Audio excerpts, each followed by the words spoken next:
Hi, everyone. I'm Yash Poddar. I head our family office, which is based out of Bangalore, India. Our family were the founder promoters of Ashirvad Pipes, which were into PVC manufacturing in India, Bangalore. Uh, More about the family office. The family, we've come from a manufacturing background from three generations. This has been what the family has done. However, in 2018, we decided to exit the business, and hence the family office was set up in 2018. As far as the investment processes and the investment into public markets, private markets go, we have been participating, and I have actively been looking at this space for the last 7 years. Uh, it's a very passionate area for all of us because we always believe that as a family, we have to look forward in order to grow. And we try to apply that particular principle, not just from our manufacturing field, but also now we wish to apply that into our investment field. And that's what in fact made us and made me want to set up a formal entity wherein we could invest into the businesses and technologies of tomorrow, and also look forward in our entire investment approach and process. Our family office invests into public equities, both in India as well as globally. We also invest into private equity, more particularly venture capital and private equity. We also do a little bit on the debt side as well as real estate locally. As a family office, our objective is very simple, which is essentially that wealth preservation is our primary objective, followed by, of course, some of the other areas and stories that we want to participate in, which is essentially happening all around the world. And we don't want to restrict ourselves to a family that only invests in the country that we're from. We actually want to cross borders and find good, solid businesses that can really generate not just returns, but also consistent returns over a certain period of time, and which is led by strong management. Uh, Before I move on to the specific topic about which I'm going to talk today, I would actually like to uh, do a short poll. And I would request Elena to actually put the poll up. And so once we get the responses to that, we can actually dive into the topic that I want to talk about, which is venture capital. So Elena, could you please put up the polls?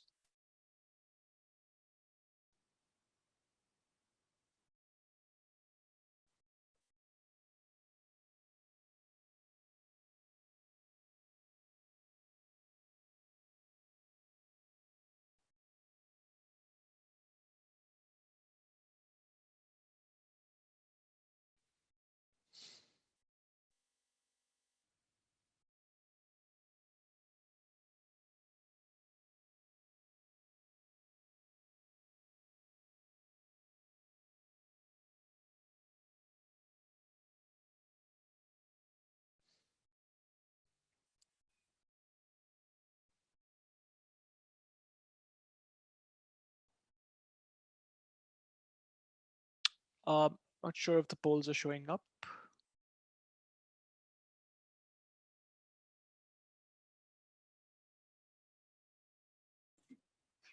Just a reminder, for those that cannot see the poll, you will need to just enter full screen mode so the poll appears on the right-hand side of your screen. And yes, you should be able to see the responses. I think we've already had 2 responses to the poll. All right. Should be receiving more. All right, so I guess we'll just wait for some of the results, or we can start off.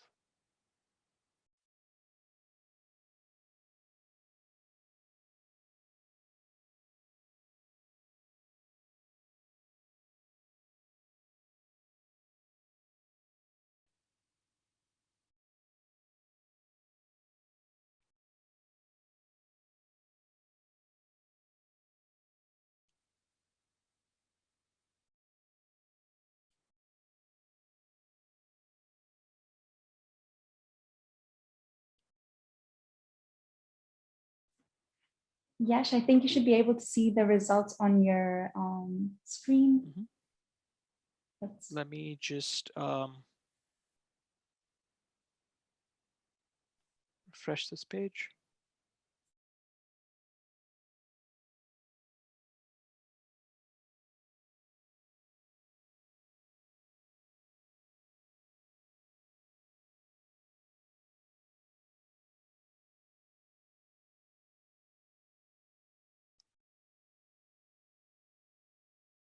Mm-hmm. Let's see it now. Just a second. Sorry, I'm just checking up the results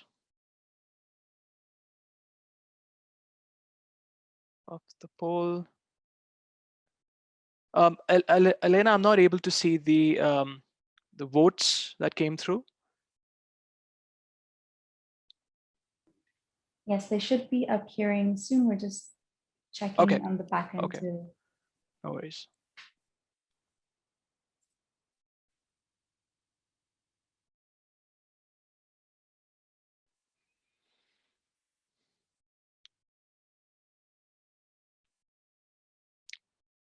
So maybe I can just sort of start the particular topic, and then we can get into the Yes, answers later. I'm just able to see that Sure. in response to the first question, Mm-hmm. on whether on the second question, or do you primarily invest into sectors you come from or sectors that are brand new and evolving?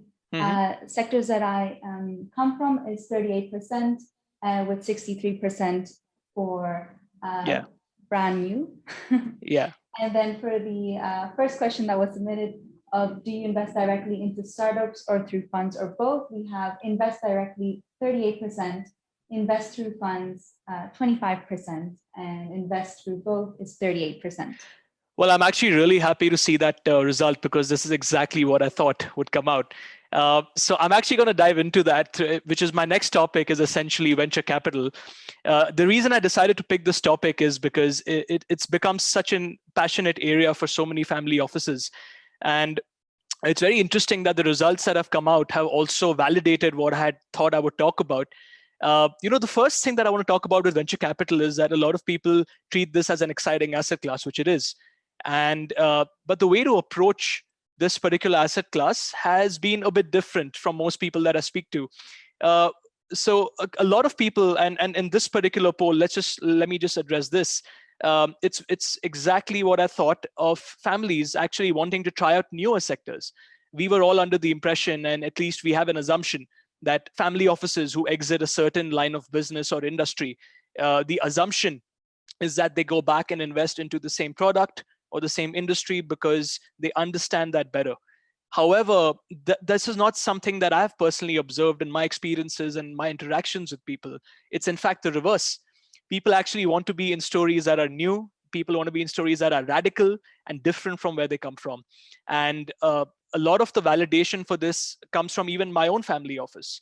Uh, Over here, since I act as a chief investing officer for the family, there are many deals that come our way where we not necessarily have a background or legacy. For example, technology. When we talk about technology, there's so many subsectors within it, such as medical tech, agri-tech. A lot of these sectors are not familiar to me because our family has not really, say, been involved in it directly. But when it comes to invest, uh, these sectors are what catch my eye first, because I feel that this is something that is of the future. And how can you participate in something of the future when it's not really played out yet? And every investor has an instinct that they want to really get into something that is fresh, something that is new, and all they really want to leverage is some of their past expertise in running a business. So at our family office, we have done this very strategically. We have decided that, look, we've come from a hardcore manufacturing background. We've come from a B2C side of the business. We've come from a branding side of the business. And so the way we've done it is that while we look at consumer products that are, say, a part of manufacturing and that involve branding, and that is something that I personally am very excited about also, at the same time, we have a separate vertical where we wish to investigate new businesses into technologies that are emerging as we speak. The only difference is that for the newer businesses, we really just derive a lot of past experiences with handling a large entity, a past experience with managing people, managing the product, getting the product launched. That these are the areas that we as a family office want to sort of synergize with startup companies and technology companies, at least on the earlier stage side that we get into. It's also interesting that the second question to the poll, which was about investing through funds or both, clearly that, I'm sure that the highest percentage had come in the both, which is direct investing and funds. I'm not even surprised to hear that, honestly. because we also as a family started out investing into VC through funds, and then we decided to sort of uh, slowly wean off a fund, because by then we were already developing our own knowledge and my own personal expertise in evaluating particular businesses. And that is what encouraged us to get out of funds, to start venturing out into some direct deals by our own as a family office. Couple of pointers that I wanted to also talk about, and this might be helpful for some of you when you're going out and evaluating a VC fund. I think one of the key parameters that I look to understand is actually very non-numeric.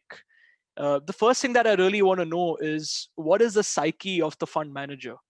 I think that for me is the most important question, because that tells me all about how the fund will behave, how the fund manager will behave in an up or a down market.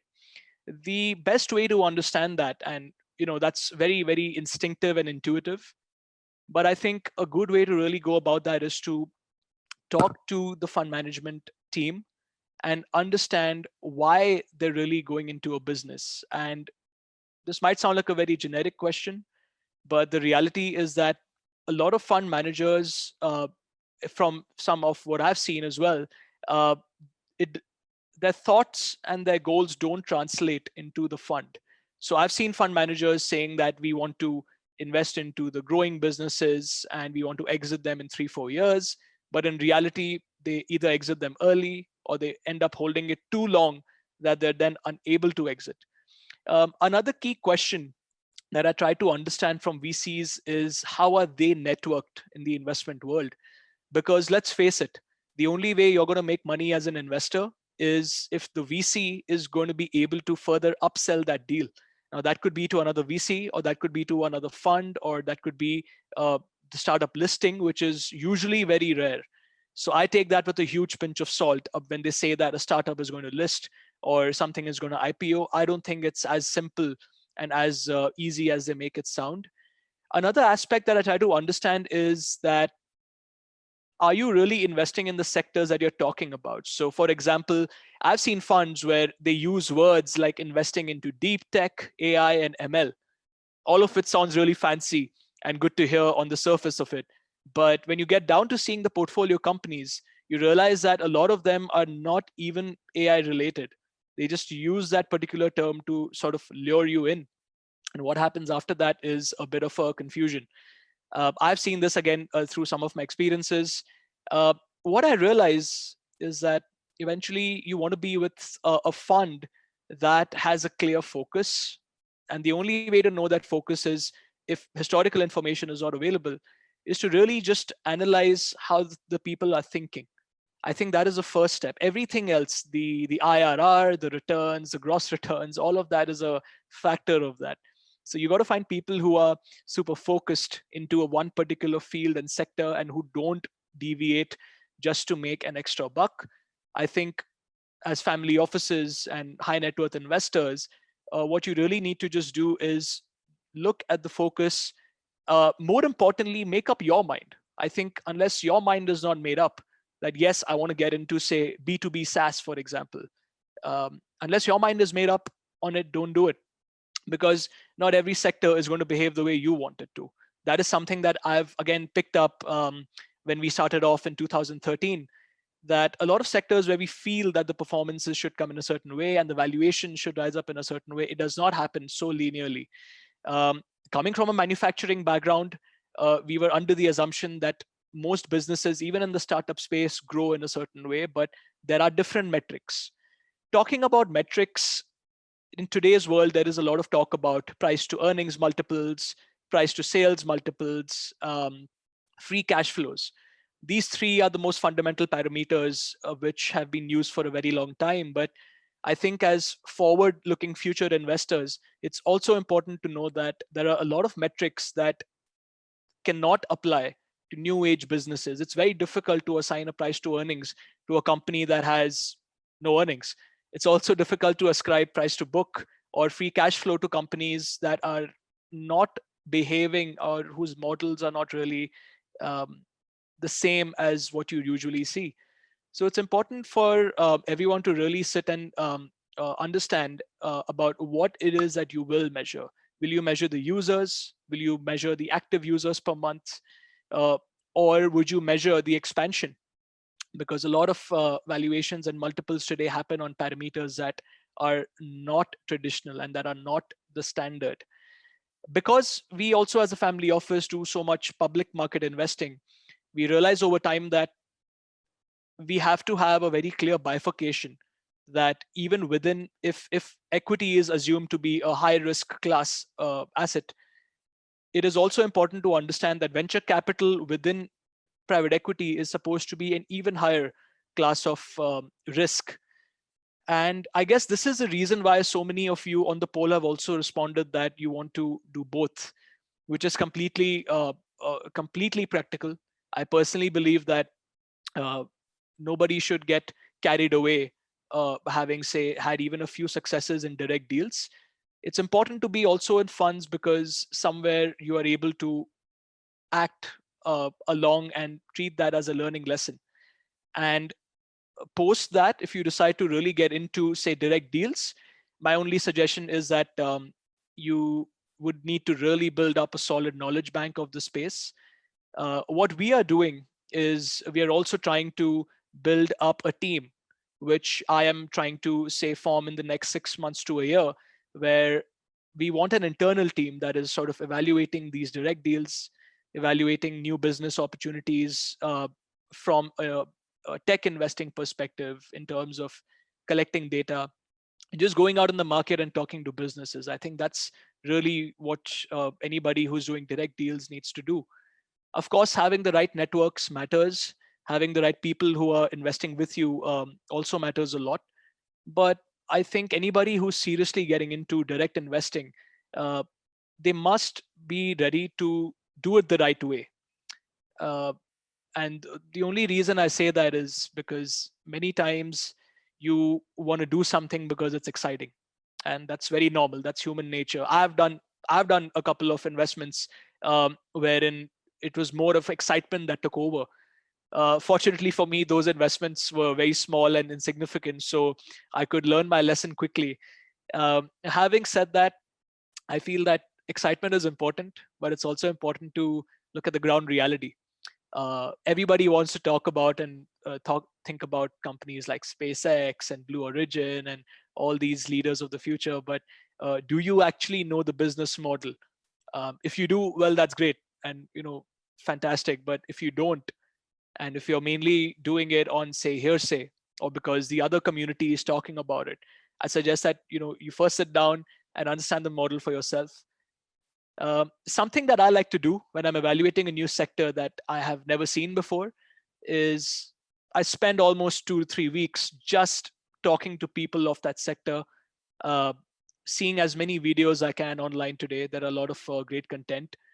And in those 3 weeks, I check whether my excitement was the same as day one. If the excitement remains the same, and if my conviction hasn't wavered, the first thing that I do is actually go out to my team and say that, hey guys, look, I've been seeing this and I think that nothing has changed. Let's all have a talk about it. Let's all discuss on it. We end up having a debate, which is very useful. I think a good debate is super healthy for understanding any new things. And that is the process that we follow. And then we get into the investing part of it. Then we get into the company and the due diligence, and all of that is a byproduct.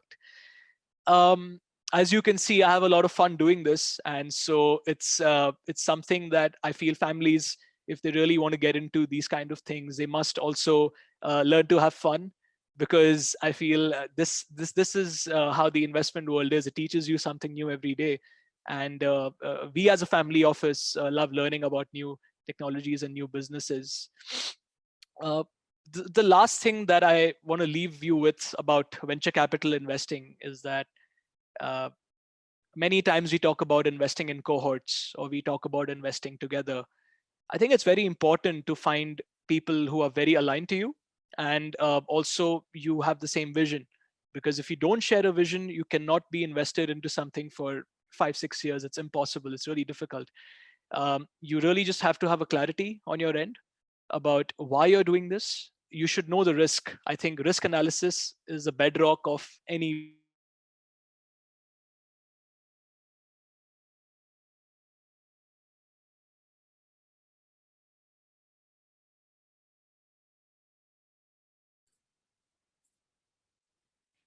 We're just experiencing some technical difficulties, I believe, Yash. Probably better than Ah, early stage, but it hi, can just sort Yash. of go bust. So Sorry, it was sorry, just Elena. cut off Yeah, for the last minute or two. If you can just sure. repeat that for us. Thank you. Yeah, so the last point that I want to leave you all with is that risk assessment is supremely important. You must be able to understand what can really go wrong in every VC investment that you do, even if it's a fund or direct.